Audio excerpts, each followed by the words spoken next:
Hey, last Friday we talked about the Tet Offensive, we talked about the protests that were going on, which put a lot of pressure on Lyndon Johnson, and now we're going to talk about the fall of Lbjvw.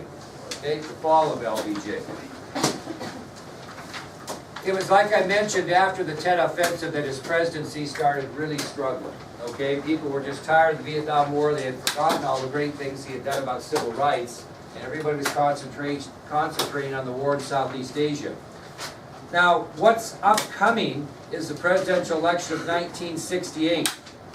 And normally, when a president wants to run for re-election, there's not a lot of trouble within his party of nominating him for re-election. Remember, he served the rest of Kennedy's term, and he was elected in 1964, so he's eligible to run for president in 68 if he wants to. Okay?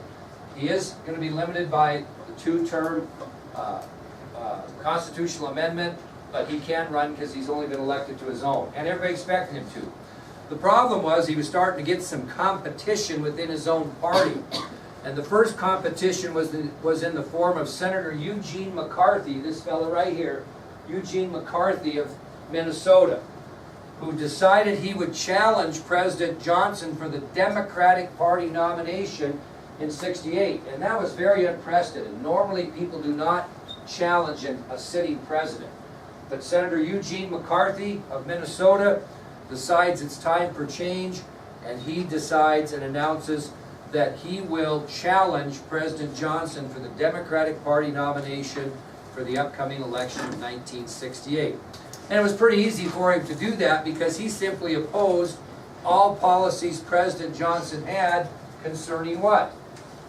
Vietnam. Pretty easy, pretty easy to run on that balance when everybody hated the war. So McCarthy's going to oppose all policies that President Johnson had enacted concerning the Vietnam War. And where's he going to get a major bunch of his support for this nomination? What type of people are going to really support him? Younger generation. So he's going to have the full support of the younger generation of America, and obviously he's going to get some support from others as well. But because of his stance against the Vietnam War, he's going to have the support of the younger generation of Americans, because in the mind of younger Americans, if you vote for McCarthy, you vote against war, President Johnson, the Vietnam War. So he's setting in pretty high cotton, so to speak. Now, you guys should know this from government and what we've talked about. You have primary elections to kind of test out who's going to get the nomination, for the presidency. They have, the first one's always where? Little tiny state. Where's the first? New Hampshire's. The first primary is always in New Hampshire. And it kind of gets an idea if somebody's going to have the lead when it comes to the Democratic nomination. Okay? Well, in the New Hampshire primary, which is the first one of many, many to follow, McCarthy nearly defeats the sitting president.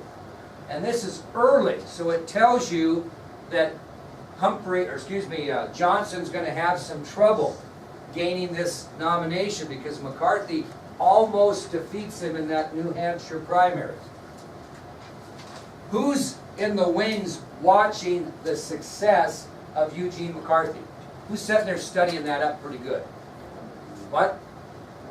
Robert Kennedy. He's back in the wings, kind of taking a look, saying, whoa, McCarthy's given old Johnson a run for his money, and I'm pretty sure that I would have a better chance of beating Johnson than McCarthy would, so he's sitting back and gauging this success. Now, I didn't tell you this in general, but after President Kennedy was assassinated, Robert Kennedy spent a short period of time serving as Johnson's Attorney General. But what's their relationship? What had it always been? Bad. And so what Robert Kennedy did is he moved to New York long enough to get residency, and he ran for the United States Senate.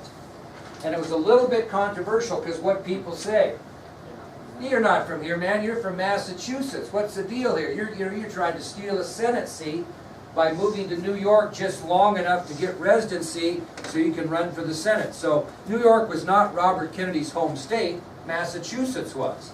And despite his stay to earn residency, many believed he should not be allowed to run. Now, really, I said that wrong. We know he's from Massachusetts, but what was his state? Where did he live? Anybody know what state he lived in? He lived at Hickory Hill, was the name of his estate. He lived in Virginia. So even though he grew up in Massachusetts and was a citizen there for a period of time, his home state at the time, so to speak, was really Virginia. But he moves to New York and earns residency and runs for the Senate. Now, he's a Kennedy. He runs against a guy named Kenneth Keating, which I don't have on the ID sheet, but I'm just telling you. And of course, Keating campaigned on the fact that Robert Kennedy shouldn't even be allowed to run for the Senate in New York. But he was a Kennedy. Robert Kennedy's daughter, Kathleen Kennedy Townsend, I have a picture of her up here, and you'll see her on a video. She was the first Kennedy ever to lose an election when she ran for governor of Maryland. That's the story down the line. So the Kennedy charm came about, and Robert Kennedy was successful in his Senate run and became Senator of New York. So while he's eyeing Senator McCarthy of Minnesota to see how well he's doing against the incumbent president, he's actually a sitting senator from New York. Well, after watching the impact that Senator McCarthy was making within the Democratic Party, finally on March 16, 1968, Senator Robert Kennedy announced his candidacy for the Democratic nomination for president. So now, President Johnson's going to face challenges from two people just for the nomination. Senator Eugene McCarthy of Minnesota, and now Senator Robert F. Kennedy of New York. So on March 16, 1968, Senator Robert Kennedy announces his candidacy for the Democratic nomination for president. So now Johnson's facing three serious pressures. Three serious pressures. We've talked about two of the three. So let's see if we can kind of wake up this morning and pick them up. Obviously, the first one is that McCarthy and Kennedy are pushing him for the Democratic national nomination. That's his first pressure, is he's getting pushed for the Democratic Party nomination in '68 by both McCarthy and Kennedy. What else is he still facing pressure from, Hunter? But what in specific? What event? The Tet Offensive. So he's still reeling and facing tremendous pressure from the Tet Offensive. And the third thing is an interesting story, because what has happened is General Westmoreland, the overall commander of American troops in Vietnam, has come back to Washington, and what does he ask Johnson for? More troops. 206,000 more troops. So both McCarthy and Kennedy are pushing him for the Democratic nomination in '68. The events and results of the Tet Offensive are still putting mounting pressure on Johnson, and now General Westmoreland has come back to Washington and requested that President Johnson send an additional 206,000 troops to Vietnam. That would put it almost at 800,000 if he does it. Well, Johnson's a little nervous about that. So who does he invite into the Oval Office to get his opinion on it? And really doesn't want this guy's opinion. He just wants him to kind of agree that we should send 206,000 more troops to Vietnam. Who's he bring in to the Oval Office? Anybody want to shut? What? Robert? Nope. Oh God, no. Yeah, McCarthy neither. Who would he bring in? No. Who would he bring in that maybe he thought would support him, but yet would give him an honest answer? Very moral man. Senator Mansfield? Senator Mike Mansfield. So what he does, to help decide on the additional troop request, Johnson invites Senate Majority Leader Mike Mansfield of Montana to the Oval Office to ask his opinion on the 206,000 troops. Now I'm going to tell you this story, and I'm just sad as can be that Senator Mansfield still isn't alive, because when I used to take kids there, to D.C., we used to meet with him for about an hour and a half, and he'd tell the story. It was much better if he told it.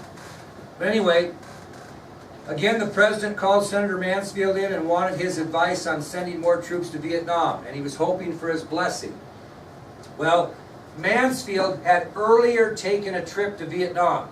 As a senator, he wanted to see what was going on there for himself, so he had earlier taken a trip to Vietnam to examine and study the situation there. So he wasn't speaking from no experience. He had been to Vietnam and witnessed what was going on. And when President Johnson asked Senator Mansfield on his opinion of more troops in Vietnam, Mansfield, who was a man of very few words, simply said, quote, not one more troop be committed in Vietnam. So when Johnson asked him his opinion and his blessing for 206,000 more troops in Vietnam, in his own quiet and short manner, Senator Mansfield simply said to President Johnson, quote, not one more troop be committed to Vietnam. Not one more troop be committed to Vietnam. All along, Senator Mansfield, even before, if you remember some of the things he told President Kennedy, even before Johnson ever assumed the presidency, Mansfield never believed that a war in Vietnam could be won. He told Kennedy, you send troops in there, you'll never get out. You remember that? Never believed it. But you had to know Senator Mansfield, he took the trip to Vietnam to see for himself, and when Johnson asked him for those troops, he said, quote, not one more troop be committed to Vietnam. Now you got to know President Johnson. He was a very persuasive man. He didn't take no for an answer very good. And so President Johnson was disappointed in Mansfield's answer, without doubt, because he thought, he would just kind of roll with the punches like a lot of people did with President Johnson, because he was very persuasive. Well, as Mansfield exits the Oval Office, President Johnson says this. He says, quote, I sure would appreciate some support from my majority leader. So as Mansfield is walking out the Oval Office door, Johnson hits him with kind of a last gasp effort and says, I sure would appreciate some support from my majority leader. Think about that. I sure would appreciate some support from my majority leader. What? He is. You know Senator Mansfield, very quiet man, I don't think anybody ever saw him lose his temper, ever. Very, very quiet, but effective man.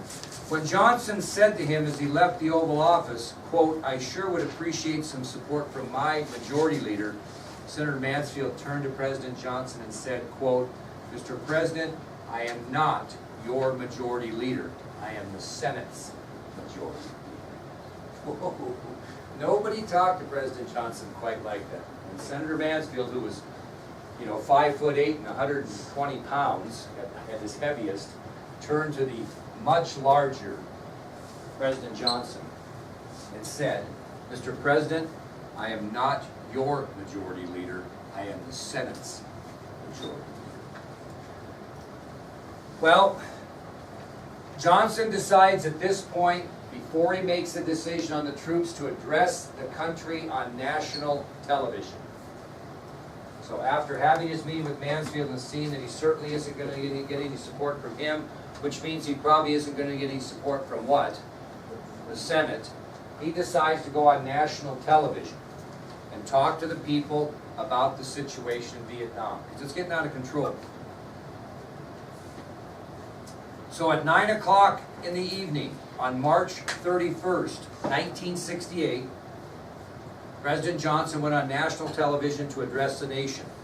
9 p.m., March 31st, 1968, President Johnson goes on national television and addresses the nation.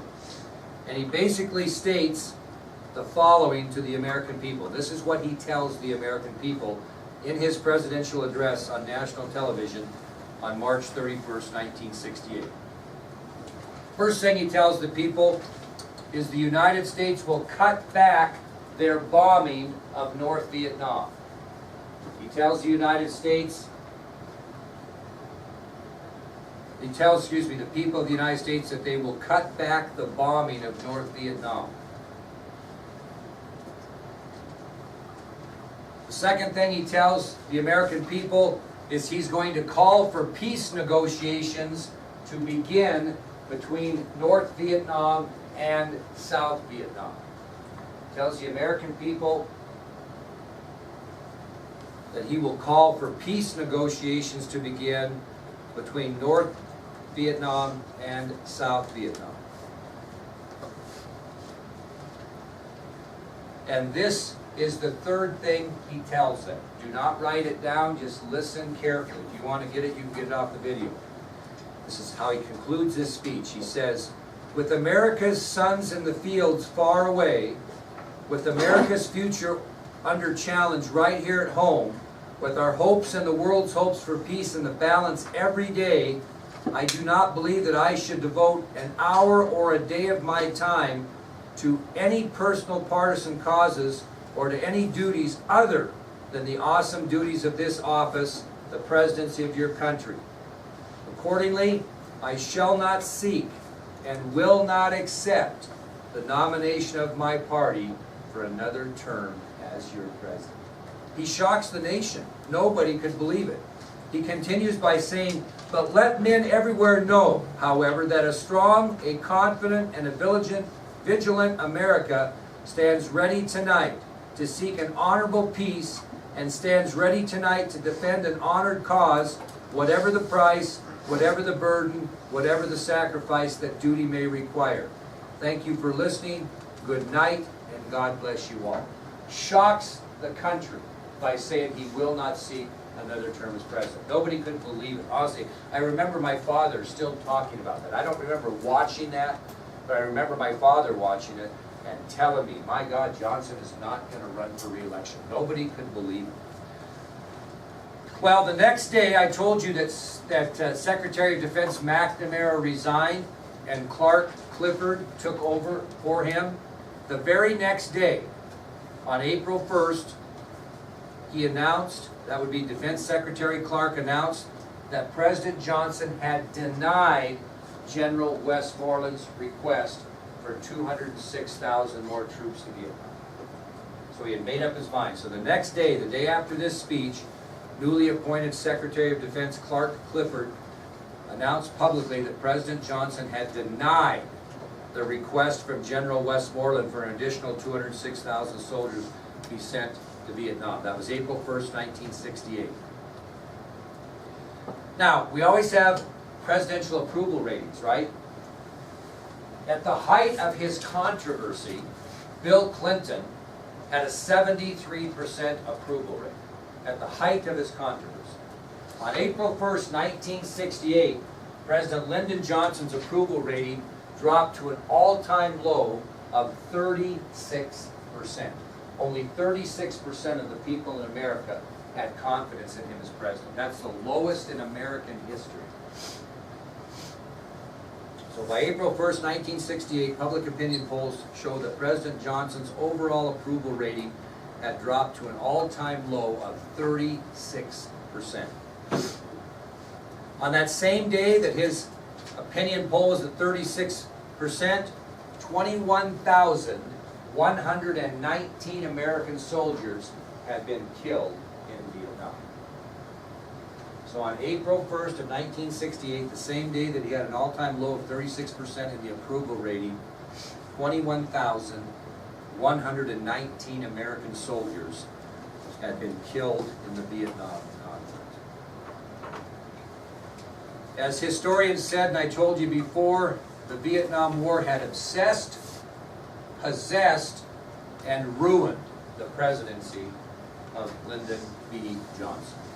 The Vietnam War had obsessed, possessed, and ruined the presidency of Lyndon B. Johnson.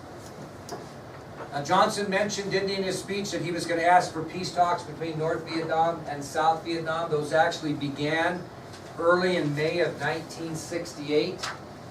Anybody know when the Vietnam War ended? 1973.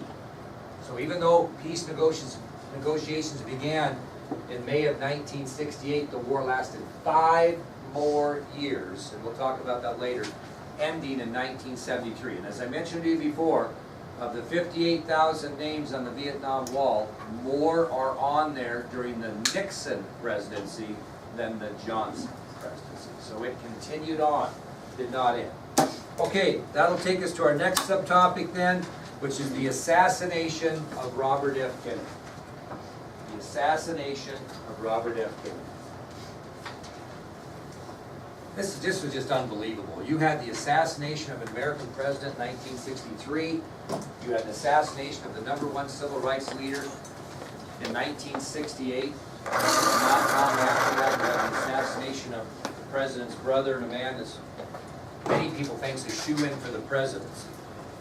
Well, in 1968, Senator Robert F. Kennedy was campaigning for the Democratic nomination for president. We know that.